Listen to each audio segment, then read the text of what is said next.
24 ঘন্টার মধ্যে তাদেরকে গ্রেফতার করে আইনের আওতায় নিয়ে না আসলে বাংলাদেশ জামাত ইসলামী জনগণকে সাথে নিয়ে পরবর্তী কঠোর কর্মসূচির মাধ্যমে বাকি দোষরদের গ্রেফতারে প্রশাসনকে আমরা বাধ্য করতে ময়দানে নামতে বাধ্য হব।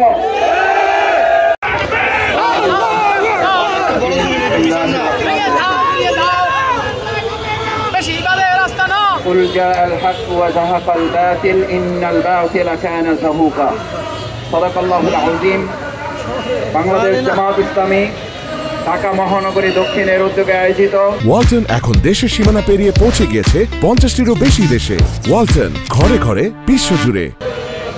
আজকে অত্যন্ত ন্যাক্কারজনকভাবে ফ্যাসিবাদের বাকি দোষর যারা গর্তের ভিতরে লুকিয়ে থেকে হঠাৎ করে মাথা জাগিয়ে গোপালগঞ্জকে তারা বিচ্ছিন্ন নগরী মনে করে এনসিপির পূর্ব ঘোষিত আজকের গণপদযাত্রার কর্মসূচিতে যে বিভৎস এবং ন্যাক্কারজনক হামলা পরিচালনা করেছে, তার প্রতিবাদে হামলাকারীদের দ্রুত গ্রেফতার, দৃষ্টান্তমূলক শাস্তির দাবিতে আজকের এই সমাবেশে উপস্থিত কেন্দ্রীয় মহানগরী নেতৃবৃন্দ, সম্মানিত উপস্থিত ভাই এবং বন্ধুগণ, সাংবাদিকবৃন্দ, সম্মানিত ঢাকাবাসী, আসসালামু আলাইকুম ওয়া রাহমাতুল্লাহি ওয়া বারাকাতুহু। আমরা অত্যন্ত বিস্ময়ের সাথে লক্ষ্য করছি বাংলাদেশের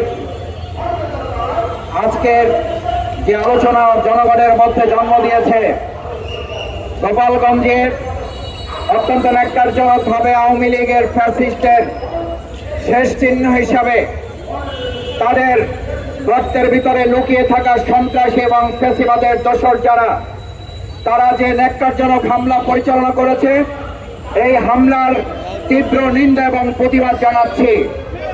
অতি সত্বর ফ্যাসিবাদের এই বাকি দোসর যারা আছেন 24 ঘন্টার মধ্যে তাদেরকে গ্রেফতার করে আইনের আওতায় নিয়ে না আসলে বাংলাদেশ জামাত ইসলামী জনগণকে সাথে নিয়ে পরবর্তী কঠোর কর্মসূচির মাধ্যমে বাকি দোষরদের গ্রেফতারে প্রশাসনকে আমরা বাধ্য করতে ময়দানে নামতে বাধ্য হব।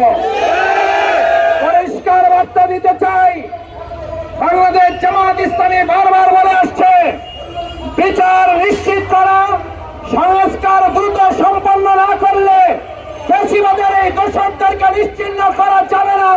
আজ জামাতের সেই কথাই সত্য প্রমাণিত হয়েছে।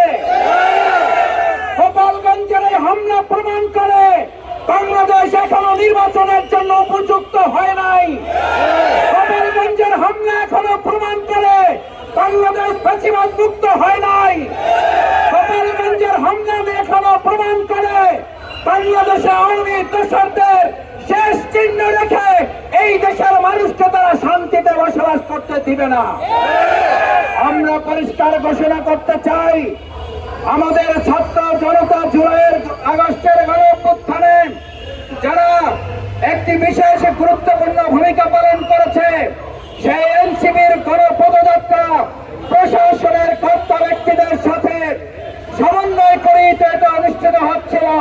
তাহলে প্রশাসন কেন ব্যর্থ হলো? অন্তর্বর্তীকালীন সরকারকে তার জবাব জনগণের কাছে দেওয়া উচিত। আমরা এটাও পরিষ্কার বলতে চাই, যদি একটা জেলা নিয়ন্ত্রণ করতে অন্তর্বর্তীকালীন সরকার ব্যর্থ হয়, তাহলে কোন সাহসে 56,000 বর্গমাইল নিয়ন্ত্রণ করে আগামী ফেব্রুয়ারি কিংবা জুনের মধ্যে নির্বাচন করবেন? এই দুঃসাহস তো আপনাদের দেখাবার কথা না।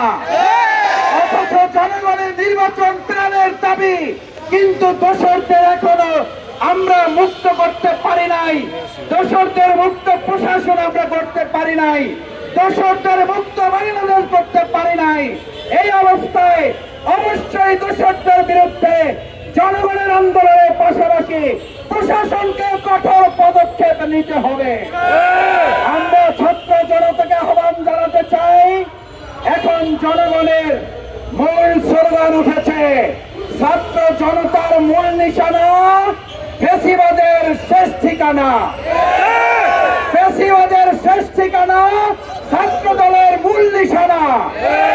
আমাদের এই মূল নিশানা, এই টার্গেট বাস্তবায়নে জনতা যদি রাজপথে নামে, নামতে যদি বাধ্য হয়, তাহলে গোপালগঞ্জ জেলা এমন নয় যে বাংলাদেশ থেকে বিচ্ছিন্ন। এটা দিল্লির কোন অংশ নয়, এটা আধিপত্যবাদের কোন অংশ নয়। ছাত্র জনতার রক্তে করা 56,000 বর্গ মাইলের অংশ। সেই অংশ রক্ষায় জামাত ইসলামী ছাত্র শিবিরের যা যা করা দরকার সব করা হবে। প্রয়োজনে আবার রাজপথে নামা হবে। আপনারা কি সবাই রাজি আছেন? সেই আহ্বান জানিয়ে আমাদের এখনই মিছিল শুরু হয়ে এখান থেকে আমরা কাকরাইল মোড়ের দিকে গিয়ে আমাদের পল্টন মোড় হয়ে কাকরাইল মোড়ের দিকে গিয়ে আমাদের মিছিল সমাপ্তি হবে। সেখানে আপনারা সকলে অংশগ্রহণ করবেন। সবাইকে ধন্যবাদ। এখনই মিছিলের ঘোষণা আসবে।